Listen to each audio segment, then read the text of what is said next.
ആളെക്കൊല്ലിക്കാട്ടാനയെ മയക്കുവെടി വെക്കാനെത്തിയ സംഘത്തിനു നേരെ പാഞ്ഞെടുത്ത് കൂടെയുള്ള മോഴയാന. ആളെക്കൊല്ലിക്കാട്ടാന ബേലൂർ മഖനയ്ക്ക് ഒപ്പമുള്ളത് അക്രമകാരിയായ മോഴയാനയാണ്. അതോടെ വീണ്ടും ദൌത്യം അനിശ്ചിതത്തിലായി. ഇന്ന് പുലർച്ചെ മുതൽ ആരംഭിച്ച തിരച്ചിൽ വളരെ വെല്ലുവിളികൾ നിറഞ്ഞതു തന്നെയായിരുന്നു. ഉയർന്നു നിൽക്കുന്ന പുല്ലുകൾക്കിടയിലൂടെ ആനയുടെ അടുത്തേക്ക് എത്തുമ്പോഴേക്കും അത് മനസ്സിലാക്കുന്ന ആന അതിവേഗം മറ്റൊരു സ്ഥലത്തേക്ക് മാറുന്നു. അതോടൊപ്പമായിരുന്നു ഇന്ന് മറ്റൊരു വെല്ലുവിളി വന്നത്. ബേലൂർ മഖനയ്ക്ക് ഒപ്പമുള്ള മോഴയാന മയക്കുവെടി സംഘത്തിന് നേരെ പാഞ്ഞെടുത്തു. പുറത്തേക്ക് വെടിവെച്ചും ബഹളം വെച്ചുമാണ് ദൌത്യസംഘം കൂട്ടാളി മോഴയാനയിൽ നിന്നും രക്ഷപ്പെട്ടത്.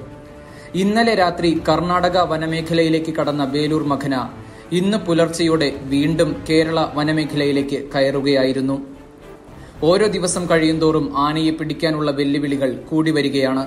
വരും ദിവസങ്ങളിൽ തന്നെ ആനയെ പിടിക്കുമെന്ന് പ്രതീക്ഷിക്കാം. കാരണം വനം വകുപ്പ് അത്രയും കഷ്ടപ്പെട്ട് ആനയുടെ പിന്നാലെ തന്നെയുണ്ട്.